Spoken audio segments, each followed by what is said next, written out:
Good morning and welcome to the Camnet Breakfast Show today, Tuesday, 27th September 2022. I hope you're having a wonderful Tuesday. I hope you woke up this morning, prayed, and also exercised. So today we have very interesting topics. I am your host, Zipporah Mshala, and I'm with my beautiful co-host, Miriam Kaimba. Good morning, Miriam. Good morning, Zipporah. I'm glad today it was your day introducing me. Exactly, but anyway, it's a beautiful morning. We are glad that we are on set once again to give you nothing but the best, Zipporah. And you mentioned about praying in the morning. It's always important that we pray to the Lord. And we give thanks, and exercise. Of course, I haven't forgotten that today I did exercise. And yesterday I was reading a joke which said exercising is basically postponing your death. Some people can be so crazy. So they're saying whether you are exercising or not, you're going to die. So by exercising, you're just postponing. But we need to be healthy, really. Exactly. We need to live as long as possible. And so today we have very interesting topics for you. At 7:30, we're going to open our phone lines. We are going to be joined by some guests who are going to talk about entrepreneurship, as well as the importance of investing back into your former schools. What is the state of your school where you were at, and how best can you help them now that you're doing better? And at 8 hours, we're going to be joined by Kamwala Ward 5 Councillor Minders Matter, who's going to help us talk about alleged corruption at the Lusaka City Council. Now, for the past, 8 months now, the Lusaka City Council has been undergoing an audit, a human resource audit, as well as an audit on how our finances have been used. And so far from the press briefings from the Local Government Service Commission, we've seen that there are a lot of scandals. So how best can we make sure that our local authorities are up to par and professional? So those are the two topics for today. We expect you to join us and discuss. But then just now we're going to jump into the health corner, and a reminder that you can actually come and sponsor their health corner.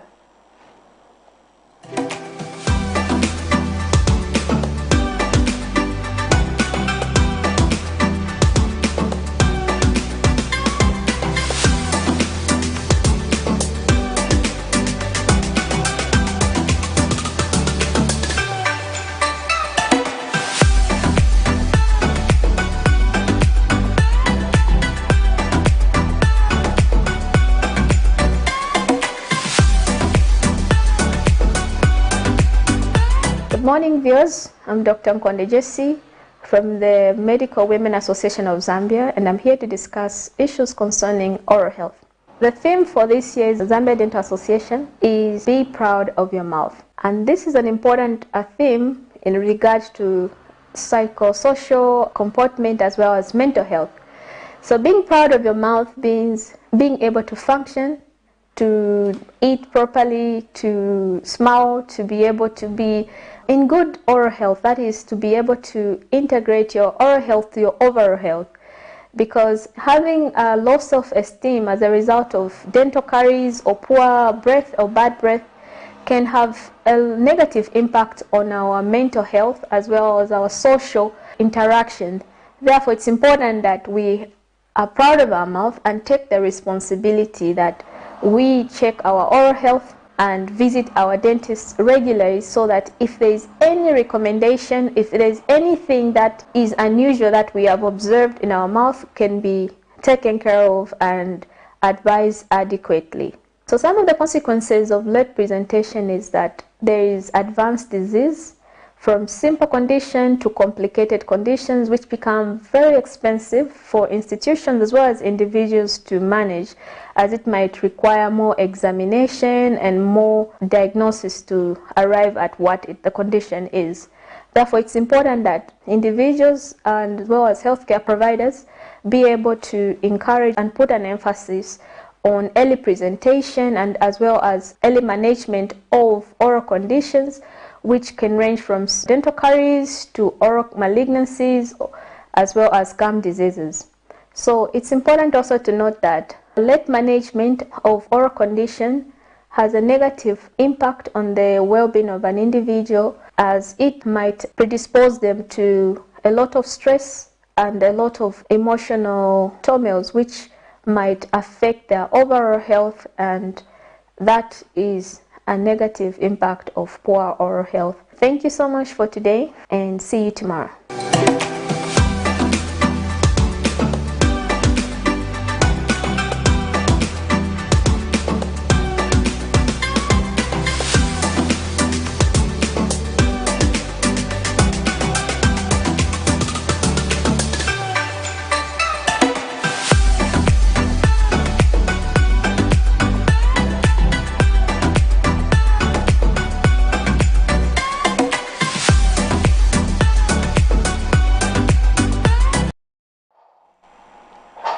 So that was the Medical Women Association of Zambia, just talking about oral health. So I hope you learned one or two things. Miriam, what were some of your takeaway points from what the doctor said? Exactly, boy. One of the things I think we got from the doctors is when you feel that you're having some challenges with your teeth and stuff like that, make sure that you visit your healthy center, your healthy various centers, and ensure that you are in good condition. You know, be proud of your. And you know, Miriam, Zambians don't have a regular dental checkup. That Zambians only visit the dentist when they've got a toothache. Like that's after they've tried all these concoctions. Then when it fails, they go to the dentist. Exactly, Zipa, we believe in a culture of we use home remedies. Yeah. For me to get better, I'll use home remedies. What's the reason for me to? What's the need? There's no need for me to go to the clinic and be checked up by a doctor. So this mind concept should come to an end, and always ensure that we visit our various health facilities and ensure that we keep ourselves in good health and in good check. Yeah, definitely. And just a reminder that the health corner is actually up for sponsorship, and so is the next segment, which is the money market. So let's take a look at today's money market. We have the United States dollar, which is buying at 15 kwacha 63 ngwe, selling at 15 kwacha 94 ngwe. The euro, which is buying at 15 kwacha 11 ngwe, selling at 15 kwacha 14 ngwe. The South African rand, which is buying at 0 kwacha 87 ngwe, selling at 0 kwacha 88 ngwe. The Great British Pound, which is buying at 16 kwacha 97 ngwe and selling at 17 kwacha 81 ngwe. So basically there our US dollar in comparison to the kwacha is still on 15 and 15. I think yesterday it depreciated at some time. It did, yes. Where I saw online saying the kwacha is getting a beating from the dollar. Then later it was like, we are back on track. We are back on track, but Zipporah, if you see how the ratings are going there, it shows that are going up. We are going up, yeah. It's worrisome to other people because there's there's that possibility that it can go into 16 kwacha. You see, so there's that possibility at the moment at which we are trending, and we hope that coming in the next month, we will be able to see some improvement on our kwacha. Like we always keep on saying, the more our kwacha appreciate, we'll be able to see this reflecting on the prices of commodities and other things. Yeah, definitely. So just a reminder that you can also come and sponsor the money market. And moving on, Miriam, zooming yesterday's stories, we saw a story from Kanyama constituency where there are two children who have been abandoned by their parents. And we find that these cases are common. That was done by Tito. But then yesterday, 2 weeks ago, I did a similar story in Kanyama where two children were abandoned because their parents just drink the whole day, the whole night. They leave them begging for food. They don't even know where they are when they come back. They don't know whether they're in the house, whether they're out, so they sleep anywhere. And now for a girl child, and these days even a boy child, the issues of sodomy, you don't even know in whose house your child is sleeping. So that this case is really of neglect. Anyway, let's just take a look. That story was done by Tito, and you can join us in the conversation as we're opening the phone lines. Just let us know your thoughts on what we're going to be playing.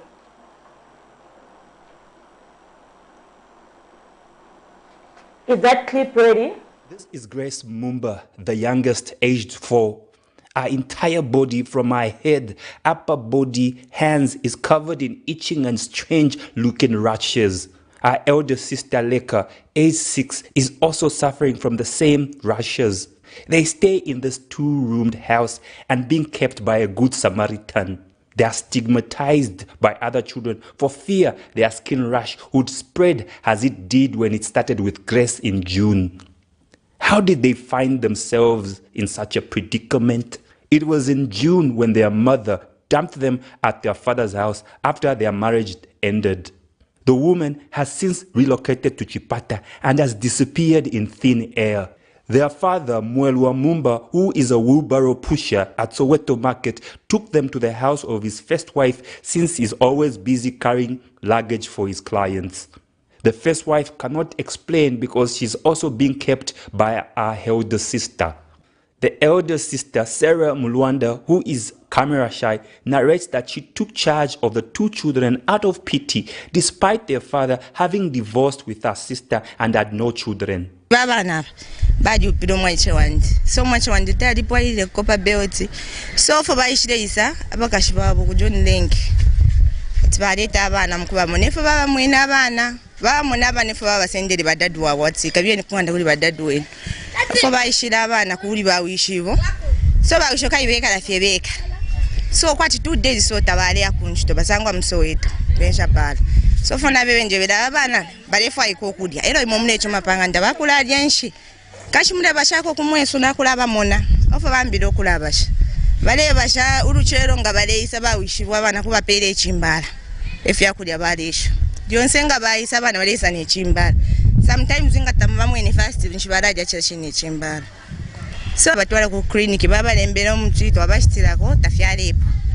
again futhi balemba omutsimpi yashashupa no shitomutsi eurunamba okubasenda nombapa eurunamba okubasenda nomba okulaba monako nomba kairi stumo mutsi na ineshikwanisha shikwanisha kali na ineshibomba nsungaba na banshwero mengi almost 11 abana kwete pano bomba fema peace work so nomba ashupe ine ababo fitisho ninga fire yakwafati umutsi 15 then ana transport yakwe bati nababwekesha abana kuti banina kai banina bafyukirefi ero bayiti banina abo baba pizza bana nishi ni shabe shibaneshi na ino kwa mnaponsha muna baba kuchipata. Asked whether the rashes were painful and if at all they wanted to go to school, they could only nod their heads. Baba vilonda ufuna mambo nda kuskulu vima baba vilonda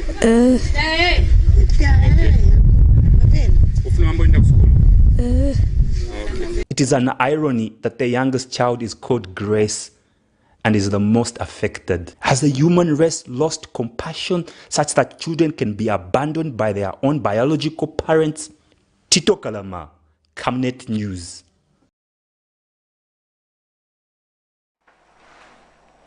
So there you have it, quite a sad story there.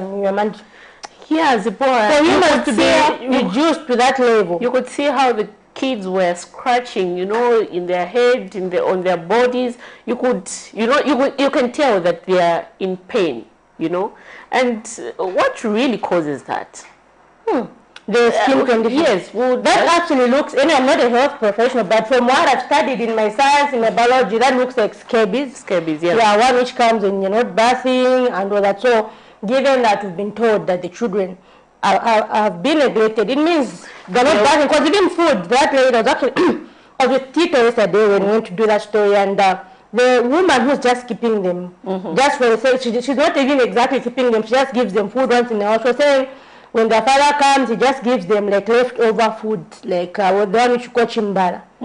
So that's what they eat every day. So really, it's not and really then now you're talking about the health of the children. You're looking at the health of the children. How can they grow up into being, into developing, into being good human beings and health? And if, I don't know, but, I think we should have kind of a law where, people shouldn't just be giving birth like that. Exactly, their financial status for them to give birth, because this is very, very sad. And this is the reason why we intend to see later on children going on the streets, and start begging for monies and stuff like that. Because, back home, their parents are not able to take care of them. And this is now becomes a concern and a burden also on government. Imagine you bore children, you cannot take care of them. The next thing you call is Bomairanga in terms of exactly. Yeah, you say that someone, unless if someone was like, maybe if you are forcefully raped or something, but you find that someone is there complaining, I've got, I don't know how many children, I can't take care of them, but really, that's really why family planning. You should have planned on how you were, before you even, decide to have children, have a plan. Am I stable enough? If I'm going to have 5 children, am I going to take care of them? Yes, children are blessings from God, but you should take care of them. Because again, it becomes a sin, Zipporah, if you're going to bring children here on earth and fail to take care of them. Who do you want to take care of those children for you? Yeah. And you know, the saddest part about that is that they don't even go to school. We were asking the other girl, like, how old are you, what's your name? She just said her first name. She didn't even know her last name. So we had to ask now the neighbor who knew her full names. But then asking the same neighbor how old is she, the neighbor didn't know. Asking the little girl how old she was like, sneeze. So you find that there's no record, like how old is she and all those things. Like who's keeping those records? Yeah, and so you know, it's really sad. you will find that the father doesn't even care, doesn't even show any concern. And so I told he just goes in Soweto, do piecework, because he knows I've left those ones with my neighbor. So he comes once in a while whenever he wants. At when they call him, the same lady was saying when they call him, tell him what do you want us to feed your children, and he tells them that's not my problem. Really? Your own children? You say that's not your problem? That man should be arrested for child negligence. He should be arrested. And the good part is they have his number, so I think that's something that should be followed up. Exactly. Yeah, moving on, we have another story from Kanyama constituency. This is at Banda Masauko Market, which shows the irony of street vending versus market spaces. You find that there are many people in the markets, on the streets, moving about there. You've seen that even right on the middle of the road, people are moving about, carrying things on their head. But when you go to these, and then they say they don't have any space to sell. Especially in the CBD of Lusaka, we've seen that a lot. Yeah. But if you go and check, like for example, at many markets, you find that this place is just like idle. You think you are with me, Miriam, when you want to check at Banda Masauko market, and you found only 3 women in the market shelter. And then the rest, actually it was like there's this side and there's this side. Everything abandoned. Everyone is on the street. And you know, they always claim, marketeers always claim we don't have space in the markets. And then there is enough space. The market has been abandoned. So I don't know what they want at the end of the day. Others are claiming that, you know, if they go into markets, customers will not see them, they will not, you know, have good business and stuff like that. Customers will come to Exactly. So, you know, I think this is also disadvantaging those who are in the markets because they're following the order. No, we want to be in the market. And then someone out there, as the power goes outside, they're disadvantaging you in one way or another. Anyway, let's get direct into playing that story, and we will continue having our discussion this morning.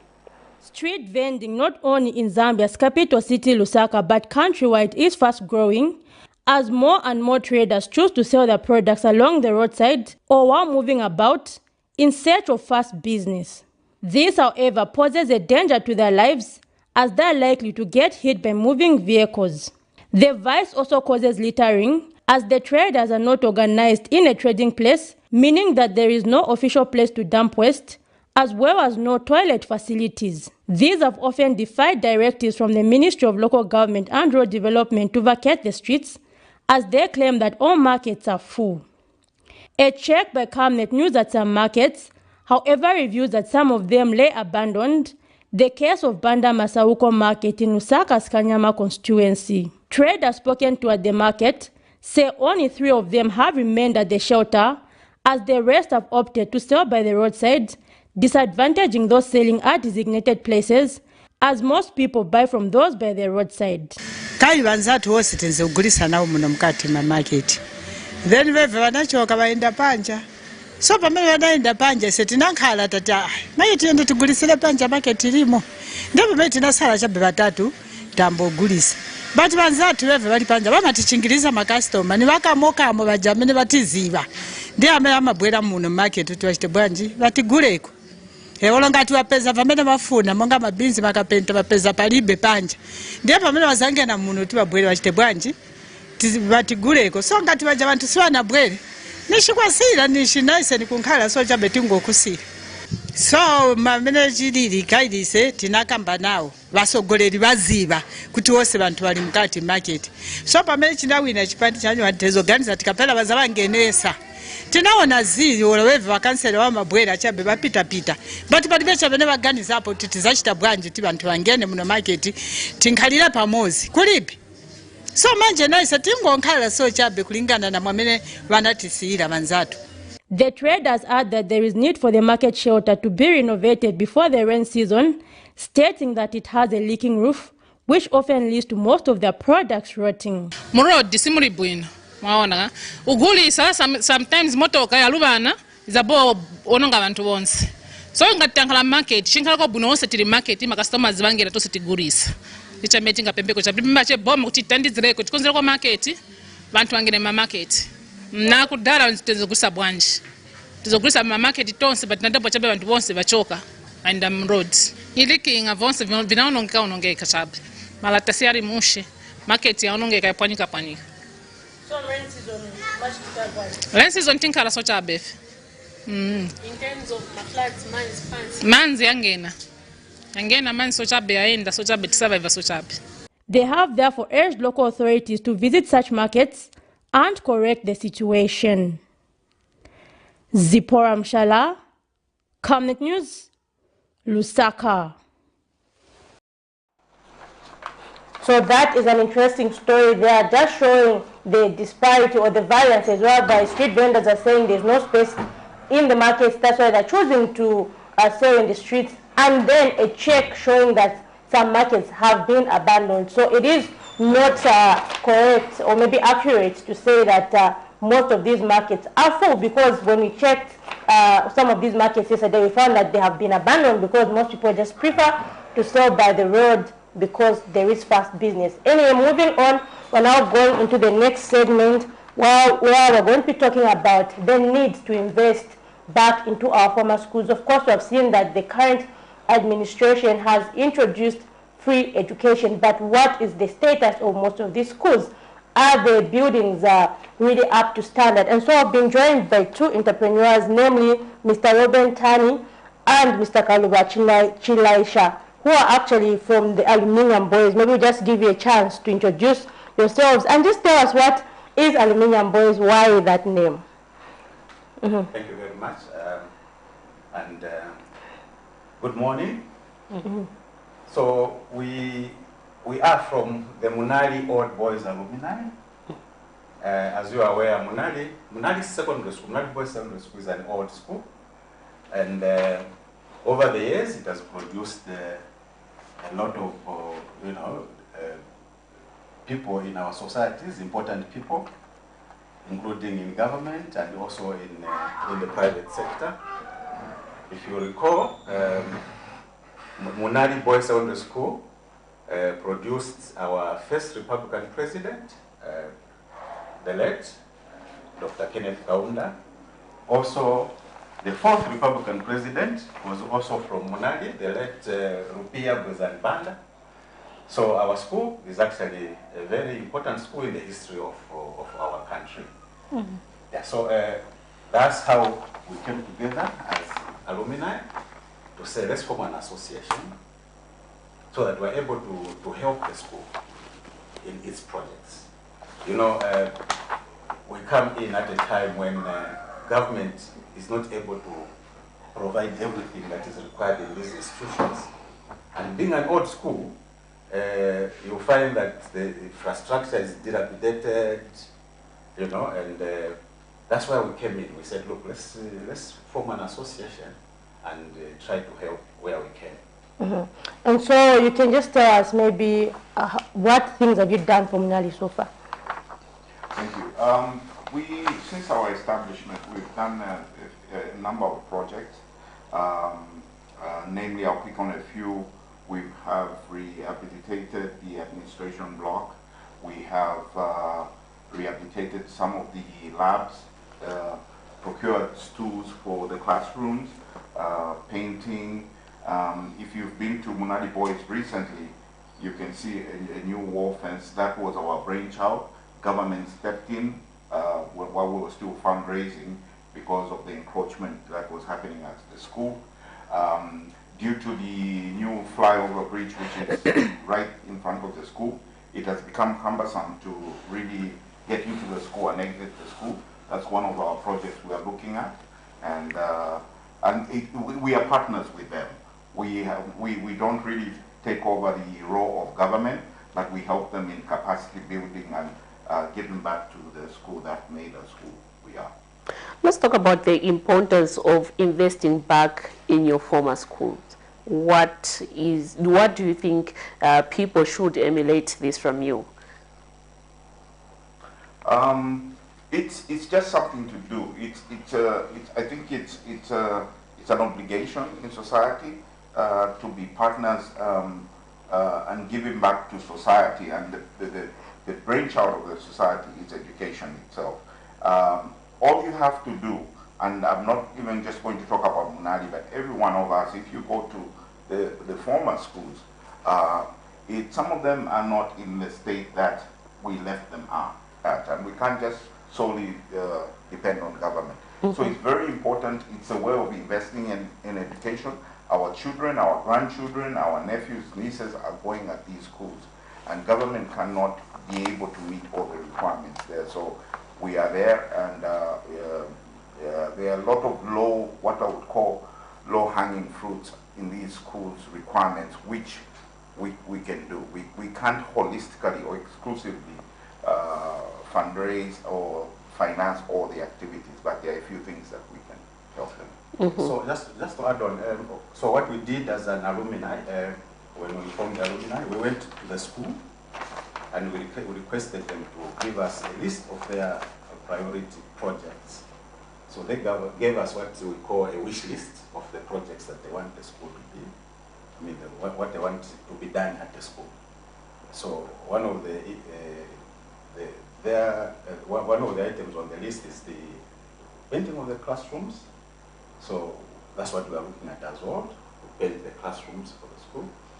Then also what my colleague has talked about, the bypass road along Munari Road, because it's cumbersome now to access the school from the greatest road. And the third one is the other one on the wish list is to rehabilitate the libraries. That's one of the. So we'll pick those projects, and we are going ahead and trying to get the BOQs for that. So to fund that, we will line up a fundraising venture, which we are hoping to take place on 5th November. So this will be a fundraising walk from the showgrounds to Munali. Then after that, we're going to do a fundraising drive, just to support those projects that we want to do. Okay, quite interesting. And so, really, we've seen which key areas do you feel need investment, because we've seen that when people are giving back to their schools, should they just give randomly, or should there be something planned? Maybe an overall goal, for example, if maybe there's a deficit in ICT. We are, of course, trying to promote the ICT sector, but schools lack, for example, computers and all that. So should people just give randomly, or maybe should there be some sort of guidance? There should be some sort of guidance, like we did. We went to the school themselves, because they know the needs. So when you go to the school and ask them what is lacking, the important things, then you can pick from there, and that's what we did. And not only that, once you partner with the school, they are receptive, and we go above and beyond helping in infrastructure, but also mentorship, which is a very important thing. So what we recently took on is assigning one of the members of Munali Old Boys of MOGA to go during the assemblies and give a speech, give a testimony, give hope, talk to the boys, you know, what our experiences were at Munali and after Munali, post school and education and career mentorship. So we do those things. Now, also talking about assisting and capital capacity building, we look at other things like the swimming pool in the future, the basketball court, because with what's going on in society, we want recreation to be a very fundamental point in education, so that the young people are staying away from, you know, very bad vices like alcohol and drugs, whatever. Do after school programs like when we were there.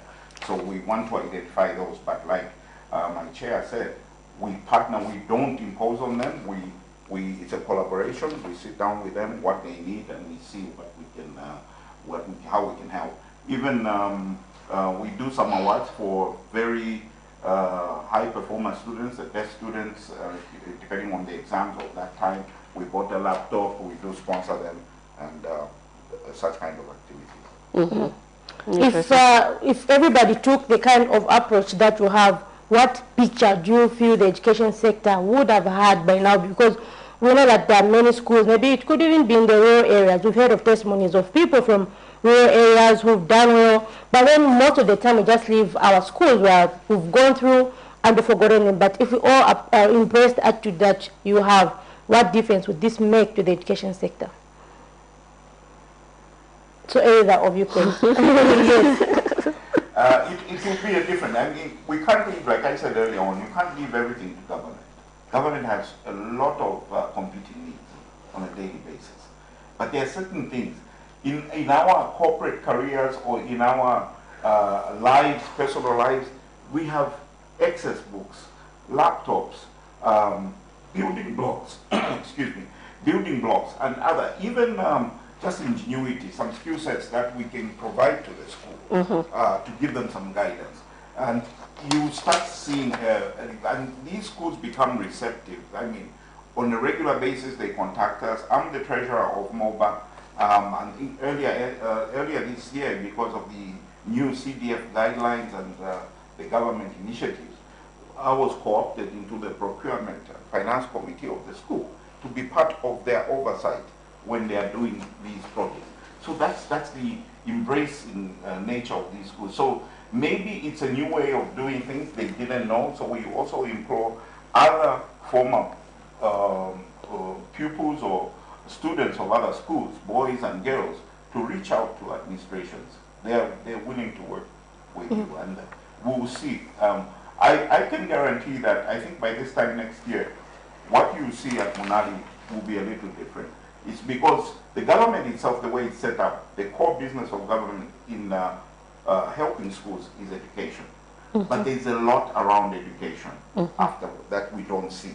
And this is where we can come in and partner with government. Talking about education, do you think we're moving in the right direction as a country in achieving good quality education? Yes, yes. I mean, free education, that's a plus. We've got new teachers, that's a plus. But I personally, I think throwing or investing money into the education sector is just the beginning. The society has to do their part. So quality education means students being in the class, of course, but having extracurricular activities, having the tools, having stools to sit on, having teachers, which is basic. But once you start having a conducive environment in the learning sector or the school, you are halfway there. But we need to partner. The church has to partner. The alumni has to partner.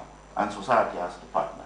Because even these kids, when we are being exposed to these revelations of students or schools, drug abuse and certain activities which are not, you know, the standard of Zambia as a Christian nation. These are our children. They come from us. So we have to follow them to the school and partner with the school as well. In case you're just joining us, we are discussing the importance of investing back into your former school. So you can give us a call on the numbers that are scrolling on your screen or leave us a message on Facebook. And actually we have a message from one of our viewers who says, why have most of those who sat for grade 9 failed? So I think it's in relation to the education sector. But then anyway, just in line with the question, since you can't answer that because I know the Ministry of Education, but in line with that, apart from investing back in terms of maybe infrastructure, do you also maybe conduct motivational talks or things like that? Yes, we do. I think that my colleague mentioned that we go to the school, like maybe in an assembly hall in the morning. We had one, I think, a week ago, 2 weeks ago, where one of us from Moa went to the school in the morning at the assembly and, you know, give a motivational talk to the boys, you know, to try and guide them, to show them what life is about and, you know, how to go about to to achieving what they need to achieve. Because and to add on to what he has said is that when you do such kind of interventions, you give these kids hope. Some of them are not maybe performing well at school, and they can easily give up. They're like, okay, maybe I'm not even in the top half in the class, so I don't think I'll make it in life. Now, when they see Munali Old Boys, the older pupils like us, we have engineers, we have doctors, we have entrepreneurs, and they start giving their testimony to say, I barely made it out of school, but look at me now. You know, so we have follow-up calls from these students saying, wow, you know, you've given me a motivation and inspiration. So that's a very, we started this recently, and it's a very key component of our partnership with the school. Earlier you mentioned about, you know, pupils involving, or rather engaging themselves in drug abuse and stuff like that. Have you had, on several occasions, maybe had engagement with them just to, you know, sensitize them on the dangers of such activities and the impact it has on their schools? Right now we have not done a specific event, but it's in our plans. We're identifying, we have Dr. Crispin Moyo, who is a medical doctor, and my predecessor before. So we are looking at people who are specialized, who are professionals in that. People who, not only who are medical doctors or psychiatrists, but we do have those in Munali Old Boys, but also people who have recovered or beaten that battle. People who can mentor and testify to the bad effects of drug and alcohol abuse. So that's something we are putting in place, and part of this fundraising venture will be, you know, kind of ring-fenced to that kind of counseling for the school.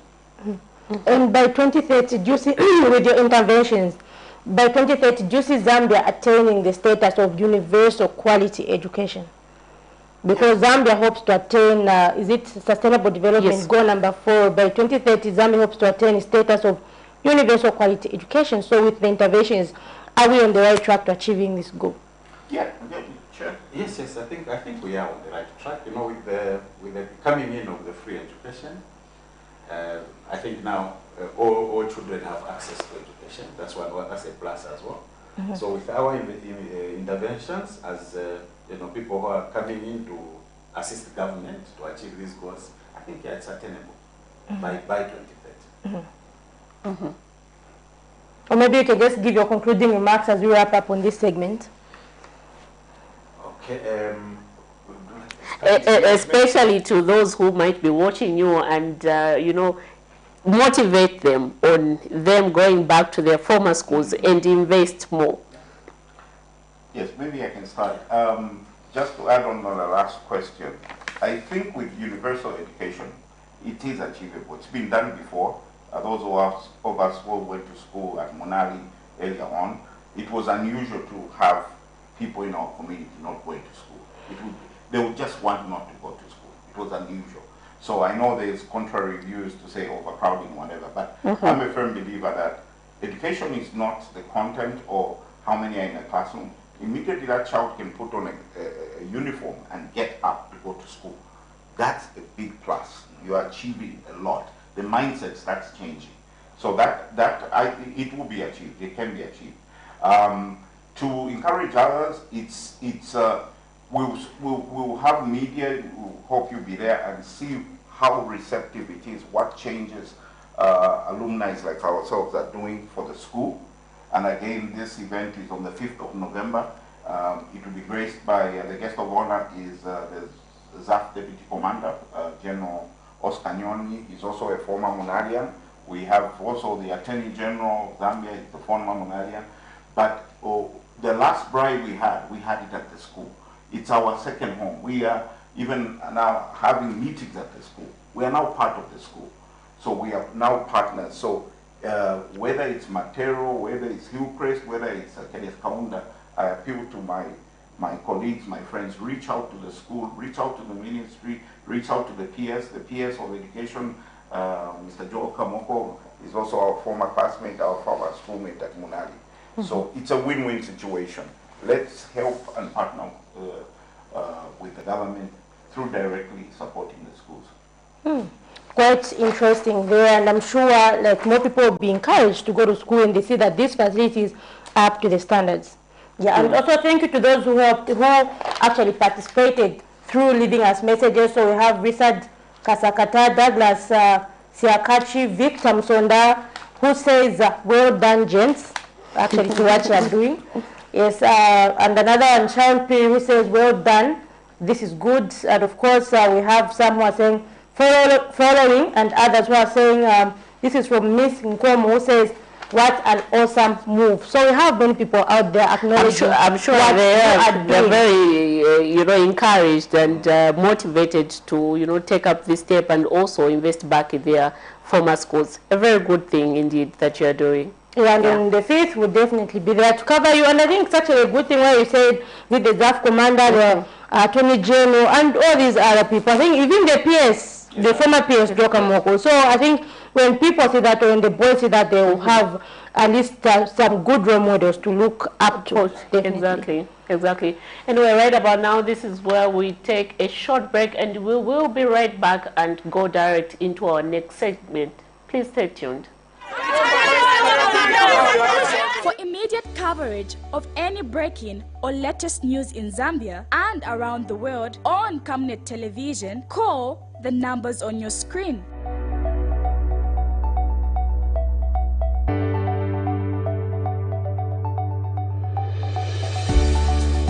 Camnet television, bringing to your screens fair news, impartial news, credible and reliable news all the time. Get the whole truth on Camnet World News.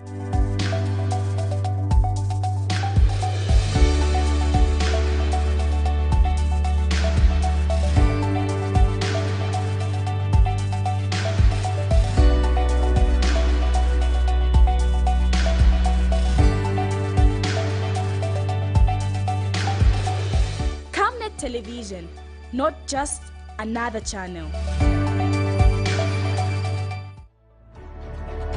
Water is life. Each drop counts and each must be cherished.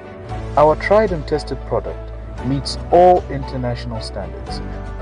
With our smart drip technology, we aim to deliver precision irrigation designed to reduce blockage and wastage, ensuring a high yield. Rainglow, your smart irrigation partner. For immediate coverage of any breaking or latest news in Zambia and around the world on Camnet television, call the numbers on your screen.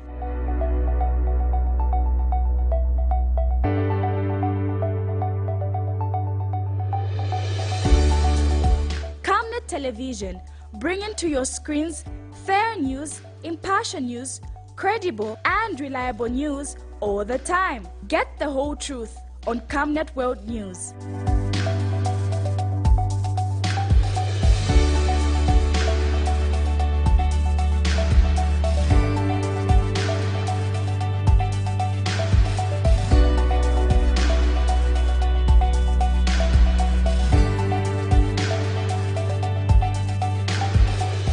Camnet Television, not just another channel. In its quest to deliver development to all parts of the country, the Local Government Service Commission says it has made reshuffles at various levels in local authorities in the country. Addressing the media Tuesday, Local Government Service Commission Chairperson Mr. Axon Sejani explains that the move has been done to prevent an attitude of laziness, explaining that while some have been promoted, others have been downgraded. Mr. Sejani notes that while these are only reshuffles, the Commission will not shy away from parting company with those who will not deliver. He has further dispelled rumors that all town clerks and council secretaries have been dismissed. I want to see all our principal officers roll up their sleeves, pull up their socks, and get down to work. The government has placed a lot of stake on the local government sector. We will not shy away from firing people pure on account of incompetence. So I call upon all our principal officers to heed this warning. We will share a lot of responsibilities going forward. Meanwhile, the Commission chairperson has expressed concern that despite cadres being stopped from illegally collecting revenue in public facilities, local authorities are still failing to sustain themselves. He explains that the Commission is aware that some people are diverting funds, adding that the Commission will not hesitate to make an example of the same. The chief accountants at the offices in the headquarters and the ICT people, there's leakage there. There are serious leakages there, which are making our councils not realize the revenues that are due to them.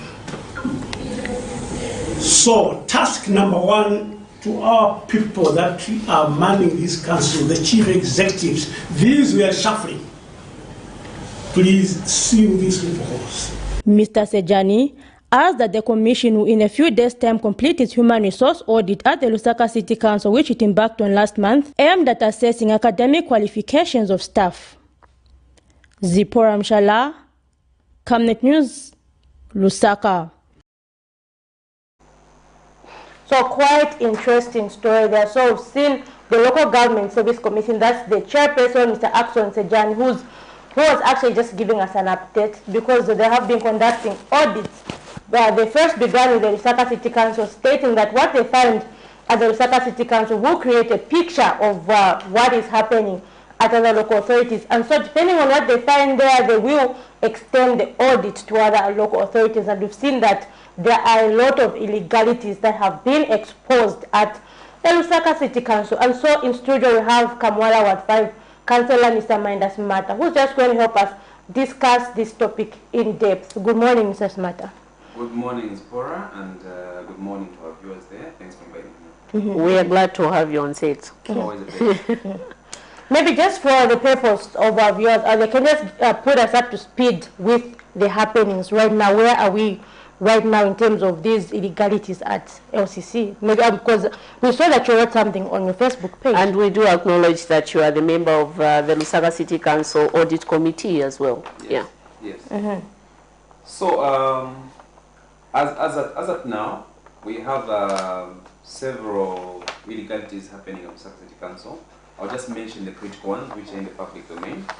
And the viewers there should know that there's been thefts, rampant thefts of computer hard drives in the 3 critical departments at Lusaka City Council. The first one was hard drives which they stole from the Department of Finance. The second set of hard drives they stole was from housing, that looks into accounts for markets and bus stations. And the latest and the last they hit was hard drives at the section for auditing. Auditing, by the way, falls under the finance department. Now, all this has led to the discovery that there are several thefts, mega thefts. I call them mega thefts because the amounts that are involved are colossal. Okay, and the first one that we have followed as an audit committee has to do with the attempt to pay about 508,000 for the hire of tipper trucks. But the problem is that nobody knows if these tipper trucks actually ever worked, because the process before any payment or any contract can be awarded for service is that the auditing committee, and I'm speaking about the audit committee because I sit on the audit committee, and I'm familiar with certain processes which have to be done before any contracts are done or any payments are made.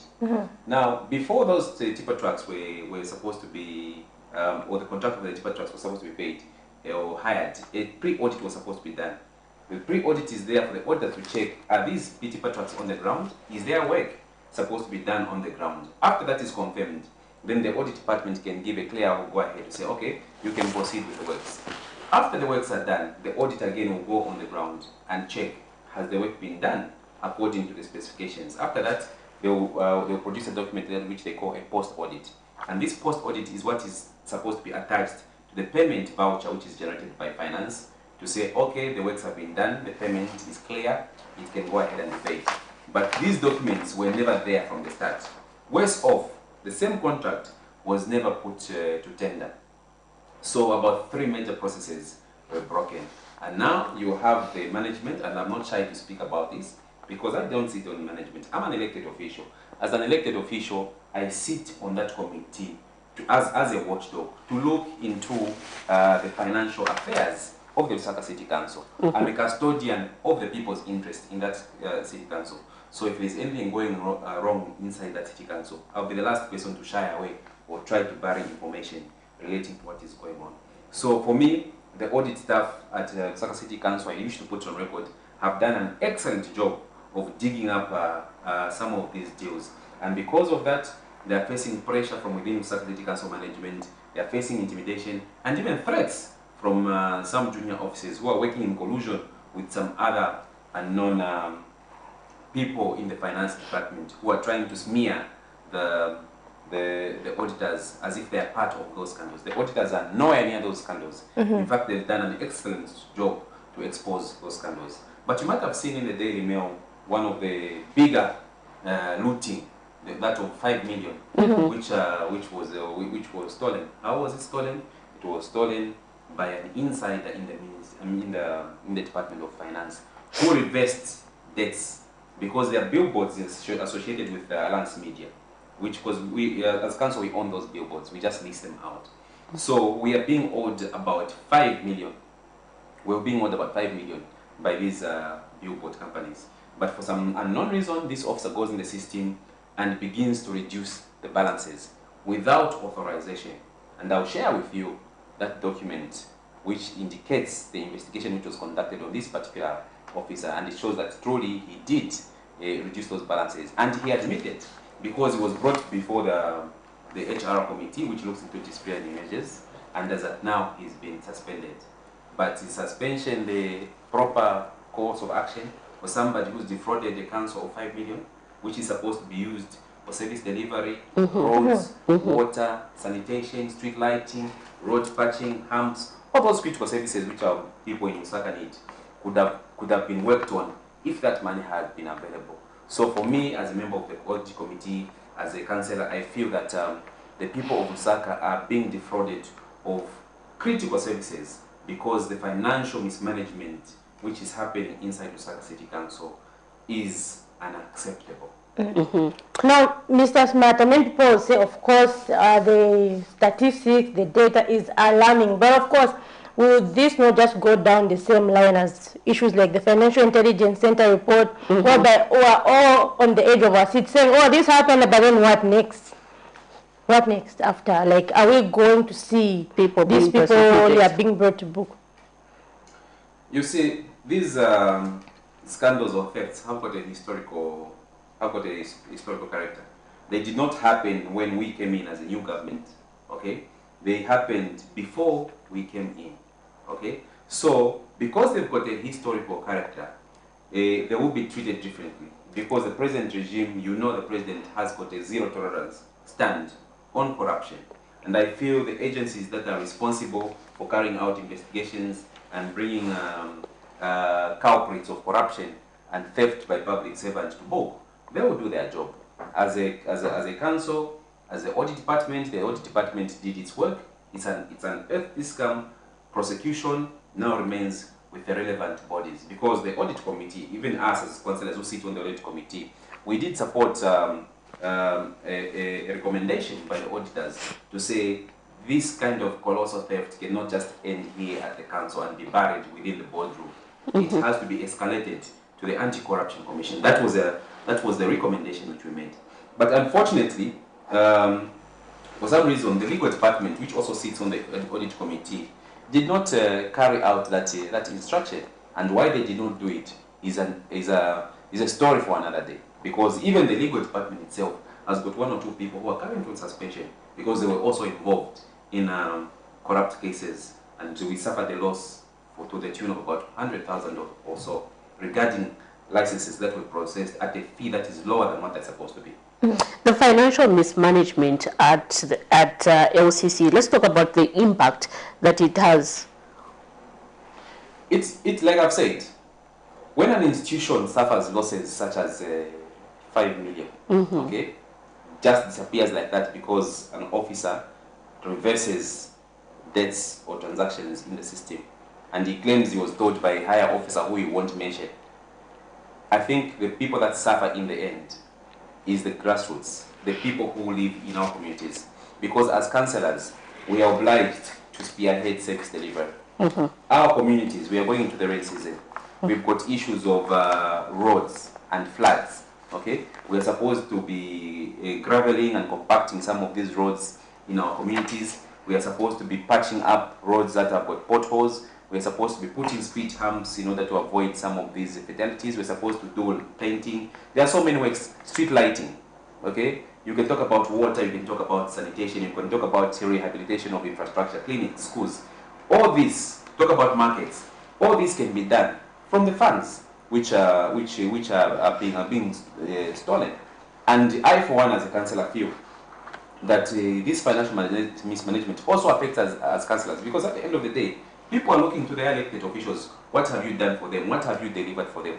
And I can tell you on record, without fear or favor, that since I came in as a councillor from Lusaka City Council, and that goes for every other councillor, we have never received what is called the Ward Development Fund. Mind you, there's a difference between the Ward Development Fund and the Constituency Development Fund. The Constituency Development Fund is funded by central government through the Ministry of Local Government. Okay, that's the higher chunk of development funds. Then there is the Ward Development Fund, which is actually funded by Lusaka City Council. But the catch is that provided the council makes enough revenue, then they can fund each ward with Ward Development Fund, which is about 450,000 per ward. No council has ever seen that money. That money is just on paper. Each time you go to the management and ask them, say, where is the money for the Ward Development Fund? They'll say, no, we haven't generated enough revenue. Or people haven't paid rates. But you find that the Lusaka City Council is being owed rates in the millions. Lusaka City Council is being owed for billboards in the millions. Yet we are always being told there is no money for Ward Development Fund. So, to get back to your question, what's the impact of these thefts that are happening? Service delivery is affected. And if you really go down to the bottom of it, you find that this is even what leads even to some of the RTAs that are happening. Because road markings are faint. Where we're supposed to put speed humps, there are no speed humps. Where we're supposed to put ramps in order to divert traffic at certain critical points, nothing is being done. Because that is our responsibility as the Lusaka City Council, to be able to work on road signage, road markings, speed humps, all those things which can reduce and alleviate tragic happenings such as the one we saw at Unza. So the consequence of theft goes far further than just a loss of money. It can even lead to the tragic loss of lives. And every day, like in my ward, there's a notorious road called Pongozi. Every other week, you find that there's an accident which happens there because there's overspeeding. I've applied to engineering for humps. What is engineering saying? There is no money. Yet, 5 million is being stolen just like that. 100,000 goes disappearing like that. Somebody is claiming a contractor wants to get 508,000 for work that was never done. This has to come to an end. And in this new dawn government, as councillors at Lusaka City Council, we are putting our foot down against not only theft, not only financial misappropriation, but also against wasteful expenditure, because we have said we don't want management to continue hiring equipment. The council has got the capacity to raise funds to buy its own equipment. There is no way that we should always be running to ZNS whenever we're doing Keep Lusaka Clean campaign. That's why we're able to buy those tipper trucks, graders, and whatnot. In case you're just joining us, we're discussing financial mismanagement at local authorities. So you can actually call the numbers that are scrolling on your screen or leave us a message on Facebook. How best do you feel financial mismanagement can be avoided at the future at local authorities? Because you know that local authorities are responsible for bringing development at grassroots level, but most of these have been marred with a lot of financial mismanagement scandals. And so, Mr. Asmata, we actually do have a comment from one of our viewers here on Facebook who says, how did we arrive at this? Maybe a response to the viewer. Like, how did we arrive at, like, maybe, for example, I think they're trying to put it in terms of, did we employ the correct people? Like I said, the problems are historic. Yes, I think the name historically. The problems are historic, and I'm glad that before we began this discussion, you did play a clip by the chairperson for the local government service commission. We have a caller. Hello, good morning. Good morning, Camnet. You are through to the Camnet TV Breakfast Show. Who are we talking to this morning? Thank you so much. This is the voice of Monaco, the speaker that is on the line. Please go ahead with your contribution, sir. Thank you so much. Good morning to you. Thank you so much. Thank you so much. First and foremost, I want to take kudos to you for the good job you are actually doing with my son, Mr. Aston Sejani. Our Mr. Aston Sejani would be the one who is running the city of Origin as local government and government minister. So apparently, it's not how our minister or the Kogan Congress have failed at ministry. I don't take him, and that is the truth of the matter. The man has actually failed because of him and because he has in terms of at the end, and by presidency, the person who always knows this all. Secondly, my brother, I think he is very helpful the new government, very helpful to execute the vision of Bali. To live Zambia, that's the way they are saying how. The truth of the matter is you can still do more by attracting the revenues they realize to public press. You know, we make the point very clear when we are campaigning that the opinion can be public press. These guys are very clear. And these guys are still, for example, back to the station, they don't want to advertise what they actually want to release in the country, the whole thing. How much are Qatar getting at the Mumbai? How much Qatar is actually getting at the market? At the Matawa, for example, they are very, very familiar. Where there is no job that is led by some senior politicians who are all of the men that is taking. So we are doing what we need to first and foremost is you need to take a council manager there who is not going to be so reduced by the inducement coming for us the country. Because the party only pays for the vice president to the wife of the council. But each of the party is almost the 51. So if a party makes the movement they are on, means that the group will pay almost 250. That's why the total number of what parties there. You know, the actual surgery is a man who is like a graduate leader. The man who execute his job description as fear of a man.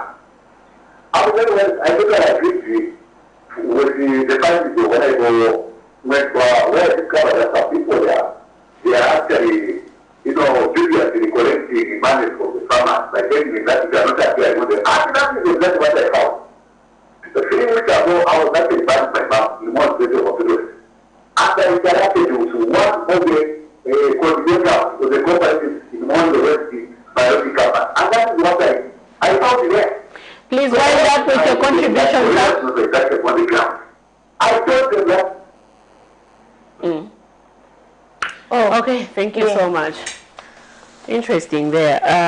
I know you have been one of the few, I don't know, would describe as brave councillors. I've seen on several occasions you have gone in these marketplaces, especially in your ward, where, you know, some bus drivers would try to intimidate other bus drivers, like, is it flash bus? Yeah, you did sort out other issues. I think it's in line, coupled with what the callers just said. Maybe you can add your thought on that. All right. Thank you for those kind words. Actually, you know, it's not a matter of bravery. It's a matter of commitment to duty, knowing what must be done, and taking steps to do the correct thing. There are so many things, like the caller has alluded to, that need to be worked on. But coming to my word, I think I always try by all means to respond to concerns that are raised by the community. And you've raised some to do with actual bus drivers. And I want to tell you that we actually have bus drivers who don't have PSV licenses. Because for you to be a passenger, a public bus, a person who drives the public, also operates a public service vehicle, you need to have a PSV. But I discovered to my root shock that in one of my stations in Kamala Alabama Market, there were some bus drivers who actually came to complain to me to say we've been chased out of the station. And I asked them, why have you been chased out and who's chased you? They said, no, we've been chased out by the market committee, you'd call them cadres, because we don't have a PSP licenses. And I said, I think I won't support you on that one. And I even wrote a letter to the bus station manager and I copied the town clerk. And I did say that we need an inspection and enforcement. No one without a PSV driver's license must be allowed to operate as a bus driver. And I can tell you that on the record, those people are not operating within the bus station. But they find other ways of operating. They'll go by the roadsides, they'll pick people within the routes. And I think the task comes down to the Zambia police traffic officers to mount some certain checkpoints to check if these bus drivers actually have what we call the PSP licenses. And of course, as far as flash buses and high buses are concerned, in my ward, I think for me, I believe that Zambia is currently a free market economy. So these cartels that like to dominate routes and say no, only this number of buses or only high buses can operate on this route, I think that's not fair and that's not correct. But of course, the matter is being handled at a different level, and I believe that sooner or later, flash buses, because of their discipline and courtesy, are preferred by community members or commuters. And if that's what they want, it's our obligation as civic leaders to give the people what they want. So, being responsive to several concerns of the community, that's the job of a civic leader, and we always have to be there for them. Now, the caller did mention something interesting where he says councils are not collecting levies. For example, at we did a story 2 days ago at Banda Masauko Market in Kanyama. So the caller actually alluded to the fact that councils are not aggressive in collecting this revenue and all that. Like, what could be the problem really? Because councils have got a lot of money, but I think now the situation has improved, but in the past you would find that maybe the workers were not paid. So what is stopping councils from operating at the optimum level, collecting all the revenue that they need to collect? Like, what could be the problem? All right. The problems, I would say, they are twofold. One has to do with non-compliance by the traders themselves. Traders sometimes can be very stubborn. They know they're supposed to pay council levy. They know they're supposed to pay for garbage collection. For some reasons, they always say, no, so if you have officers that are not tough, you find that the council will not be collecting revenue.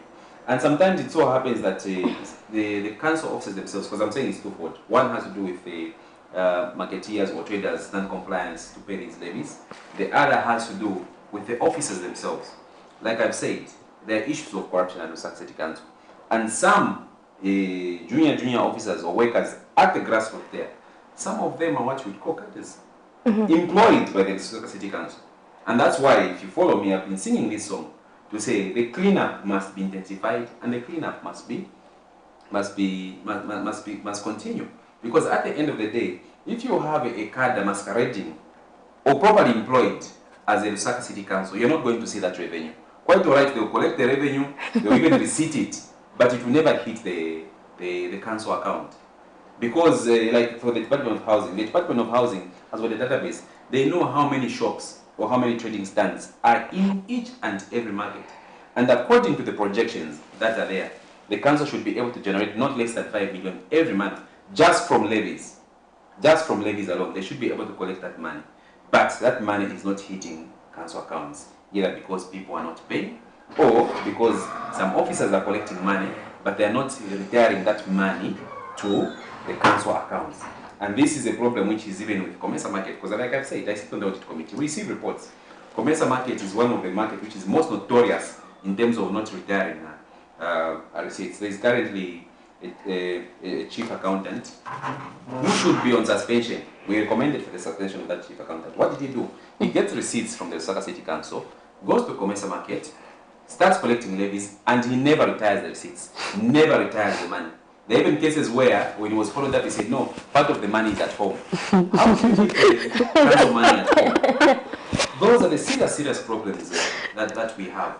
We have the system, the Lusaka City Council is infiltrated by people that are plainly criminals, okay? Because they are stealing funds for the Lusaka City Council. Okay? You would call them cadres, but for me they are criminals. Doesn't matter whether they are cadre or not, but if you're stealing public funds from Lusaka City Council, you're a criminal. So we have these elements at the grassroots. We have them in mid-management, we have them in senior management, okay? Nobody is innocent in the Lusaka City Council, because when 5 million is lost, people won't point the finger at one particular officer. They will say Lusaka City Council. Who's the Lusaka City Council? It is management, it is the councillors. And if we fail with the service delivery because we are allowing these revenue leakages to go on, at the end of the day, it won't just be Lusaka City Council that will be that people will blame. They will say the government is not working. And so we try our level best at all times to try and seal these loopholes, to try and clean up the system by removing malcontents or criminals that are looting funds from the Lusaka City Council, left, right and center, and depriving the council of the much needed funds that should be used for service delivery. So yes, there are many markets within Lusaka and bus stations where the council is not getting enough revenue. Just hold your thought, we have a caller. Hello, good morning. Good morning, how are you? Fine, thank you. You're through to the Camnet TV Breakfast Show. Who are we talking to this morning? Who are we talking to this morning? I'm going from Chulanga. It's good to know that Chulanga is watching. Please go ahead with your contribution, sir. Yeah, I think just the program, and we have to realize that things are coming out in that program. But my concern is what can you have to Kamala what? Can raise the issues to do with people that retire with the funds? You see the council. Then what is he doing at the council now? Where we are giving safety, we have recommended for suspension of the second officer. So, as the councillor and the local authority, the way he has been explaining, those are the people who are here in the development in terms of the community. So, for me, I'm really worried, because when you say they have recommended, so when they recommend, so they just sit and wait for the decision of dismissing that people. I don't understand there are people who are doing who are not part members. Why can't you report such people to the police so that council can continue to pay funds as the local authority to work on certain seriously roads so that people can benefit through that. So let me not conclude by saying you and the council are doing a good job, but don't just be talking about certain things which you haven't implemented. So theoretically on that side, go on the ground and make sure that those people who are cycling the council money should stop. So that is my contribution. Thank you so much. Your response to the caller. Thank you very much. The caller and ourselves, we must know that councillors don't have the power to fire anybody, not even suspend anybody. We are policymakers. We work through our various committees, which are attached to various departments, and what the furthest that we can go is recommend for action, suspensions, and firing. And there are grades that we can't touch. For instance, councillors have got no mandate and no authority to fire anybody in management.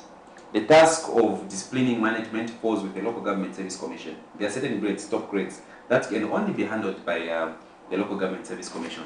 The best that we can do is recommend for certain actions to be taken against certain officers if we feel and deem it fit to say they are part of these scandals that are happening. So, my brother, I wish I had that power to immediately take action and defend it, but that's not the way it works. We work through systems, we work through other officers that have got a mandate to endorse suspensions, to endorse transfers, and of course, it is above us as councillors to carry out the actions that you would want, but we can only escalate those recommendations to people that are able to act on them. And you've rightly mentioned to say, why haven't you reported them to SEC? Of course, it's not my duty again to sit in the audit committee and say, okay, now I'm going to SEC. No, we make recommendations to the department of, to the legal department. The legal department then must do their work.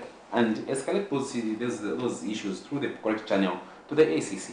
If for some reason, like it is now, they haven't reported to ECC, to Anti-Corruption Commission, what am I going to do as an audit committee member? You know? So those are the challenges that we face. The government is very big, it's got very intertwined, intertwined departments that work in sync. And if they're not working in sync, work is seen not to be moving. So we do our part and we let others do their part. And so we have another comment from one of our viewers here who says, council markets should be monitored by councils. And so this also reminds me of another story that I have been doing actually from City Market. So from City Market, there's this complaint, and it has been there, I think, for many years, where they say, is it management there? They issue 2 types of receipts. I'm sure you've heard of such issues, where they are saying there's one with a watermark from the Lusaka City Council, then there's another one without a watermark. So they're saying sometimes you find that they're giving some the correct receipts, so they've got 2 receipts books, according to the people, the bus drivers and all that. So in fact, they showed us some videos saying, look at this person, they've been building a house. We didn't know the location of the house. They're building a house from our money. So this shows you just how serious the issues of corruption are. So how best can we end them? Is there a system right now which is going to end them, or is there a need to create one? And in short, is there hope that we are going to end in the near future, especially at LCC? Yes, hope is there. Mind you, we've only been 1 year in office, and believe me, in politics, 1 year feels like 1 month, okay? But the commitment to fight corruption, the commitment to seal all the revenue leakages, that is there. And we cannot deny that there isn't any corruption or financial misappropriation happening in these markets, happening in these bus stations, because it's a continuous fight. Corruption is not just a one-off fight, okay? You stamp it out here, it will emerge somewhere else. So our vigilance, the vigilance of the people that are on the ground, also has to be there. Because as councillors, most of the time, we don't have eyes on or hands on the ground. We depend on the particular officers of the Lusaka City Council to be able to raise alarm and alert when some of these things are happening. Like I say, the City Council has got potential to raise a much needed revenue from these markets and bus stations, and even from billboards and rates, ground rates and whatnot. The potential is there, and we have a target ceilings where we know we are supposed to be expecting this much. Every market, every station, we have block figures which we say we are not supposed to be expecting this much. So we are always falling short, and whenever we fall short, we raise an alarm to some various departments, say, what's happening? This market is supposed to raise maybe 2 million every month. Why is it raising 200,000? Then we know that the revenue leakages, and we have to send officers on the ground to go and check what's happening. And you find situations such as that where people are giving, issuing 2 receipts. And I'd like to put it on record that Lusaka City Council Human Resources Committee has been hard at work, and several people actually have been fired. We've got a zero tolerance stance on corruption. Several people have been fired, but we don't come out in the media and say, give out a press statement to say, so and so has been fired. I think that is what our previous caller maybe wanted to see, that LCC comes out and inform the nation that due to the scandal that these people, the alleged corruption scandal that these people were involved in, this action has been taken upon them, because they feel if you are not coming out as LCC, meaning in short, they're telling you as if you're not working. By the way, LCC has got a public relations department. So if the public relations department is not briefing the nation on some of these things, of people that are being fired and whatnot, well, that's up to them. But as a civic leader, I have my own civic responsibilities. I'm an elected officer, and I have the right to come out and alert my people to say, this is what's happening. This is why you're not getting your ward development fund. By the way, the ward development fund for Kamwala was supposed to build Kamwala South Market, but nothing has come. Because of that, we've had to switch to the CGF and divert that project from one development fund to the CDF fund. So we are very concerned with the issues of financial misappropriation, and we are not taking a kind eye to such things. So people are being suspended, people are being fired. In regards for this 5 million scam, the officer who's responsible is currently on suspension, and I don't think he's coming back. We won't allow it as an audit committee for him to come back. And in fact, we want it escalated to SEC so that he can tell us which senior officer allowed him to do reversals amounting to 5 million in the system, because it's a well-coordinated cartel. You can't steal 5 million alone.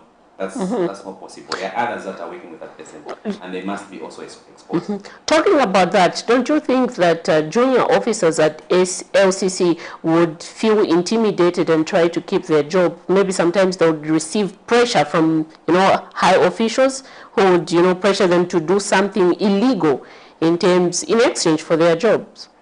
How do you think they should deal with such issues? They should stand their ground, because if they stand their ground, they'll receive protection. If your boss is intimidating, if your boss is telling you to do the wrong thing, there are channels within Lusaka City Council, and I believe in an organization where you can say, well, I'm being forced to do this. You receive protection. Like the auditors at Lusaka City Council, they are under severe pressure. Okay, there are even schemes. You, the people that are scheming to transfer these people, you are the ones who should be transferred. So they have a to doing the wrong thing, because if you do the wrong thing, you go to get you to do the wrong thing. So you have to stand your ground. You stand your ground. The law and processes are there to protect you. The auditors were never pressured. They wanted the auditors to sign for a post-exit document for payment to be made. That was illegal. They refused to do that, and they are still there. Nobody has pushed them around. Nobody is taking them anywhere. We want them to remain there, and we want them to continue doing their job. And by the way, I would also want to say that despite the hard drives that audit section being stolen, the information is still safe and secure online. So these auditors know their job. They do backups. So if those that store the hard drive think they're going to get away with information that will maybe shut or cloud the investigation, destroy all evidence. I think they have another thing coming. The reports are there, they are saved online, and they are very safe for inspection. And are we seeing the same approach being taken to markets, for example, when it comes to the issuing of fake receipts? So that we can avoid cash transactions, because the revenue leakages come from cash transactions, people getting receipts, getting money, but not retiring those funds to the Lusaka City Council. So plans are underway. It will take a bit of time because of the several stages that the process has to go through.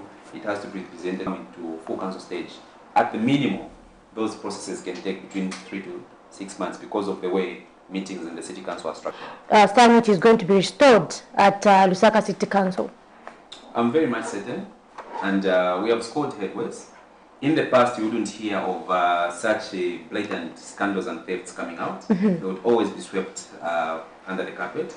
But we are shining a bright light on corruption, and that's not to mean to say we are just there to speak about it and take no action. Believe you me, action is being taken about these things. You won't hear it reported in the media, but action will be taken, because I've told you it's not all the actions that are taken by the Lusaka City Council that you're going to hear through the media. Some of them are done very quietly, and people are fired very silently and put on the side. Moving forward, what would you want to see the system be like in terms of recruiting people in the LCC, so that we avoid certain kind of, these corrupt activities, corrupt individuals, as I may tame them? I think corruption is a moral issue.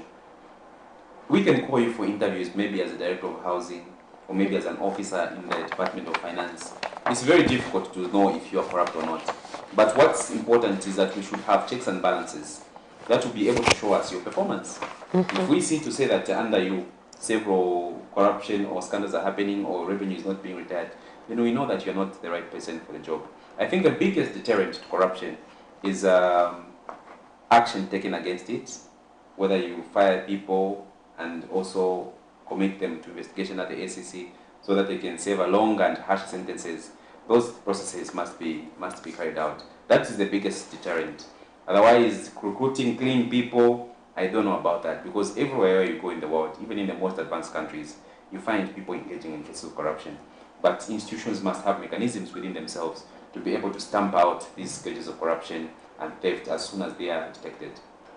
Some people have alleged that your fight against corruption, especially at the LCC, is only targeted at those who are affiliated or aligned to the previous administration. What's your take on that? 95% of the staff at Lusaka City Council was employed in the previous administration. So it is probable that whenever any disciplinary action is taken, it will be taken against people that were employed in the previous administration. And without sounding political, you know what the policies of the previous regime were as far as hiring people in sensitive or top management positions is concerned. You had to be their member or you had to be their sympathizer or supporter. So the witch hunt, there's no witch hunt actually at Lusaka City Council targeting anybody from the previous regime. We are only trying to do the right thing, regardless of your party affiliation. Even if you're not political, you are political. We are not looking at that. We're just looking at what job are you supposed to do? Are you doing the right thing? And if there's a corruption case, we won't ask to say which party do you come from. We just say this is what is wrong. This is the action that must be taken. And it should be taken without fear of ever, without any regard. We are not even going to protect people that have been employed now because, oh, perhaps maybe you are coming from the ruling. We are not going to do that. And what is the projection of the audit? Like, when is it estimated to end? Is it a continuous ongoing process for 5 years, or do you have a target? It's a continuous process because business is happening every day, transactions are happening every day, money is being misappropriated every day. So there's never a point where you say, okay, enough of the audits. So the audits are a continuous process. And I think what we are pushing for now is for the section for audit, because I did say that the audit department is under actual finance. So what we are pushing and proposing for is that the audit should become a separate entity on its own, with its own director, so that it doesn't have any undue influences from other directors that are higher than the audit section. So we believe that once we make it a separate and autonomous department, it will be able to do its work more efficiently. Because at the moment, the problem that the audit section is facing is that officers are not forthcoming when they request for information, because audit does not generate transaction. They only do inspections about this transaction. And some officers do not avail the information that the audit department would require. And I'm talking about internal auditors, not external auditors. Yes. Now, the Lusaka City Council has also been filled with reports of a laissez-faire attitude that is getting paid for basically just sitting around all day. So is the audit also taking into account such issues? Yes. Like maybe in terms of productivity and all that? Yes, there's what you call a human resource audit. I think if you've been following works in the Local Government Service Commission, you do know that they carried out a human resource audit. We wanted to find out how many people do we have employed by the Lusaka City Council, and I think currently the figure stands at about should be 5,000 or so. That is very only at the Lusaka City Council. Yes, junior officers I think account for about 4,000 of that figure, and the HR audit did find that actually in some instances we over-employed, and that has bloated the budget. Just the wage budget, because the wage budget for Lusaka City Council alone is about 18 million a month. We get about 4 million for equalization fund, which goes straight to paying salaries. So our argument has been, is the Lusaka City Council there just to generate revenue to pay salaries? And if that's the case, then how are we going to channel other resources to developmental projects? That's the question. So the audit was done and certain changes are being made. We're also checking out for qualifications so that we have the right people in the right place. So currently, the task, the HR, I think it's almost nearing completion. A report will be given, and from that report, we'll know how to restructure the council. Some, of course, are those that will be found wanting. There are some who have got expired contracts but are still working. Some of them have to be let go. Quite interesting. Miriam, I think you have seen, I don't know, in one of the departments at LCC actually, we've seen some departments where they're like, is it even about 8 people doing the same job? But if you look at other companies, what is it like 2 people? 2 people, exactly. And you definitely. Like, for example, and that's why we are saying that they're showing the laissez-faire kind of thing, because if you're going to be 8 and doing the same work, other people are going to be lazing around. Because you go maybe to the prayer department, you don't even know how to talk to your office is full. They say, I'm not the one, I'm not the one, I'm not the one. But why are you there? Quite interesting. Maybe I can just give you a concluding remark as you go to the end. Thank you very much. I would like first of all to assure the public, in particular the citizens of Lusaka, that the councillors that have recently been elected hands-on. We are doing our level best to ensure to say that the council begins to generate the amount of revenue that is supposed to be generating. We are targeting markets, revenues from markets, bus stations, billboards, ground rates, and other rates. And we are fighting very much to ensure to see that these revenue streams begin to open up and we begin to seal leakages so that we raise enough funding to be able to deliver the service that they require. Every day, I think there is not a day that goes by that I don't receive a phone call about, oh, Kunoma roads, potholes, speed humps, manzi kuno, sewages, all those things, all those services that are needed by communities, they can only be done if the council is able to generate enough money. It's not enough to depend on the CDF because the CDF has its own limitations. So we want the council to be standing on its own 2 feet, and of course it's always a source of embarrassment for us as councillors when we see other smaller councils performing better than us. They balance their budgets, they pay all their workers on time, they even have surplus to fix the street lights. Yet the biggest and potentially, the highest council that could generate the most revenue is failing. I think for us it's a source of concern, and I think we want to create a legacy whereby by the time we are getting to 5 years, we should have sealed all the loopholes. Lusaka City Council should be making all the money that it should be making, and we want to assure the public again to say that we are going to fight all these sketches of corruption, looting and theft, and whoever is found wanting, if it is within our powers as the Lusaka City Council through the Audit and HR Committee to fire these people, we will fire them. And we have done that before, and we are still doing it. Those that we cannot fire, we recommend them to the Local Government Service Commission for firing and possible escalation to Anti-Corruption Commission so that they can be tried in the courts of law. Because 5 million is a colossal amount of money. 508,000 just for work that was never done. That means the work which was never done. That's blue light. I mean daylight theft, and it must not be tolerated. So we are fighting these cases of theft and leakages, and we are getting somewhere. And we hope to actually see them exactly, so that we can see grassroots development. I mean, Miriam, we're looking at 2030, we want to be a prosperous middle-income country. And if we keep having such kind of issues, anyway, it will be very hard for us to achieve that goal. Exactly. And definitely. So this is where we come to the end of our program. We were joined by Kamwala Ward 5 Councillor Minders Mother, just discussing the financial irregularities at the Lusaka City Council. Thank you for those who joined us through messaging us on Facebook, as well as to those who called. Miriam? Please join tomorrow Patrick Soko and Sharon Kalimbura as they bring you up to speed with current affairs. For me, Miriam Kaimba, and my colleague Zippo Amshala, it's bye-bye and God bless.